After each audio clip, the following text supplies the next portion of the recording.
अस्सलामु अलैकुम वरहमतुल्लाह। साथियों, इस्तकबाल करता हूँ, खैर मकदम करता हूँ, वेलकम करता हूँ आपका आपके अपने ही चैनल AR डिजिटल पर। यूजीसी नेट JRF दिसंबर 2026 के लिए मॉक टेस्ट का ये क्लास नंबर 11 है। पिछले 10 क्लासेस की तरह आज के क्लास में भी यूजीसी नेट दिसंबर 2026 के लिए VVIP उर्दू क्वेश्चंस लेकर आपकी खिदमत में हाजिर हुआ हूं। अगर आप भी यूजीसी नेट JRF दिसंबर 2026 की तैयारी कर रहे हैं तो मुकम्मल वीडियो को ज़रूर देखिएगा। इंशाअल्लाह अज़ीज़ इससे आपको बहुत फ़ायदा होने वाला है। तमाम साथियों को वालेकुम अस्सलाम वरहमतुल्लाह। तमाम साथियों से गुजारिश करूंगा, प्लीज़ एक बार कंफर्म करा दीजिएगा हमारी आवाज़, हमारा ऑडियो और वीडियो क्लियर है ताकि क्लास का आगाज़ किया जा सके। AR डिजिटल के यूट्यूब चैनल को सब्सक्राइब कर लीजिएगा। हमारे एप्लीकेशन को गूगल प्ले स्टोर से आप डाउनलोड कर लीजिए ताकि आप वहाँ पर टेस्ट दे पाएँ।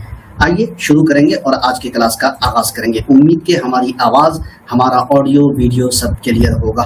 आज के क्लास का पहला सवाल शुरू करते हैं। सवाल नंबर 1, दास्तान अमीर हमजा का मौजू क्या है? तबलीग इस्लाम, वाज़ो नसीहत, मुसलमानों का उरूजो ज़वाल, इश्क़ो मुआशक़ा। पहला सवाल हमारी और आपकी स्क्रीन पर है। दास्तान अमीर हमजा की अगर बात की जाए, दास्तान अमीर हमजा को मुंशी खलील खां अश्क ने तसनीफ किया था। फोर्ट विलियम कॉलेज ने सन 1803 में इसको शाये किया था। किसने? फोर्ट विलियम कॉलेज ने इसको 1803 में शाये किया था। दास्तान अमीर हमजा जो है दोस्तों, ये 14 जिल्दों पर मुश्तमिल है। कितने जिल्दों पर? 14 जिल्दों पर मुश्तमिल है। लेकिन हमने सवाल ये पूछा कि दास्तान अमीर हमजा का मौजू जो है वो क्या है? तो दास्तान अमीर हमजा का मौजू तबलीग इस्लाम है। क्या है? तबलीग इस्लाम। इस वजह से सवाल नंबर 1 का ए ऑप्शन राइट आंसर होगा। कितने जिल्दों पर? 14 जिल्दों पर।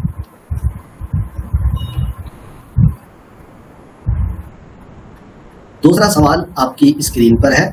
सवाल ये है कि सवाल जैसा कि मीर अमन साहब ने किस्सा चहार दरवेश का बागो बहार नाम रख के खार खाया बखेड़ा मचाया है कि हम लोगों के दहन हिस्से में ज़बान आई है, मगर बनिस्बत मुअल्लिफ अव्वल अता हुसैन खां के 100 जगह मुँह की खाई है। लिखा तो है हम दिल्ली के रौड़े हैं, पर मुहावरों के हाथ पांव तोड़े हैं। पत्थर पड़े ऐसी समझ पर, यही ख्याल इंसान का खाम होता है। दर्ज झेल इक़्तिबास किसने अपनी तसनीफ के दीबाचे में लिखा? सवाल नंबर 2 है। अता तहसीन ने, रजब अली बेग सुरूर ने, गोपी चंद नारंग ने, अल्ताफ हुसैन हाली ने। ये इक़्तिबास किसने लिखा है अपने दीबाचे में? इसके बारे में हमें सवाल नंबर 2 में इसका जवाब देना है। दर्ज झेल इक़्तिबास एक बार फिर पढ़ता हूँ, आप भी मेरे साथ रिपीट कर सकते हैं ताकि ज़हन दिमाग में महफूज रहे। जैसा मीर अमन साहब ने किस्से चहार दरवेश का बागो बहार नाम रख के खार खाया बखेड़ा मचाया है कि हम लोगों के दहन हिस्से में ज़बान आई है, मगर बनिस्बत मुअल्लिफ अव्वल अता हुसैन खां के 100 जगह मुँह की खाई है। लिखा तो है हम दिल्ली के रौड़े हैं, पर मुहावरों के हाथ पांव तोड़े हैं। पत्थर पड़े ऐसी समझ पर, यही ख्याल इंसान का खाम होता है। दर्ज झेल इक़्तिबास किसने अपनी तसनीफ में लिखी है? तो ये इक़्तिबास लिखी है रजब अली बेग सुरूर ने। अब बताइए किसमें लिखी होगी? ये बात किसमें लिखी होगी? कमेंट करके बताइए कि रजब अली बेग सुरूर ने किस किताब के दीबाचे में ये लिखा होगा। तीसरा सवाल, किस्से चहार दरवेश में पहला दरवेश किसका बेटा है? आज़ाद बख्त का, बहराम खां का, ख्वाजा अहमद का, सैयदी बहार का। अगर हम किस्से चहार दरवेश की बात करें तो 4 किस्से अहम हैं, 5वां किस्सा आज़ाद बख्त का है। तो जो 4 किस्से हैं जिसका शॉर्टकट हमने आपको एक बार बताया था, यफ़आज। अगर या की बात करूं तो मुल्के यमन का शहजादा है या से, और अगर फा की बात करूं तो मुल्के फारस का शहजादा है, और अगर आइन की बात करूं तो मुल्के अजम का शहजादा है, अगर चे की बात करूं तो मुल्के चीन का शहजादा है। अब यहाँ पर सवाल ये पूछ रहा है कि किस्सा चहार दरवेश में पहला दरवेश किसका बेटा है? तो पहला दरवेश जो है दोस्तों, ये ख्वाजा अहमद का बेटा है, और ये सवाल यूजीसी नेट के अलावा भी दीगर इम्तिहानों में पूछा जा चुका है। तो ख्वाजा अहमद ये जो है मुल्के यमन से ताल्लुक़ रखने वाला ख्वाजा अहमद नाम जो है ये एक बड़ा ताजिर था, उसी का लड़का है।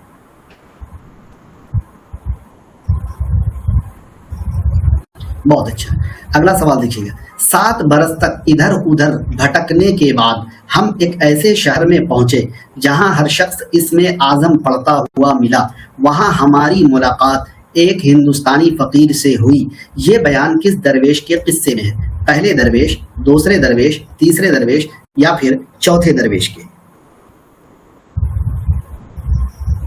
سوال نمبر 7 یہ ہے کہ 7 برس تک ادھر ادھر بھٹکتے رہنے کے بعد ہم ایک ایسے شہر میں پہنچے جہاں ہر شخص اسم اعظم پڑھتا ہوا ملا۔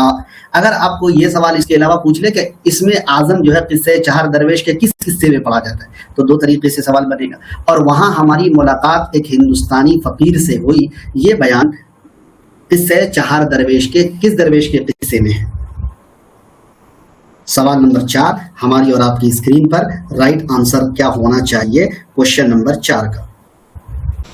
تو دوستو چوتھے درویش کے قصے میں ڈی آپشن آپ کا رائٹ آنسر ہو جائے گا۔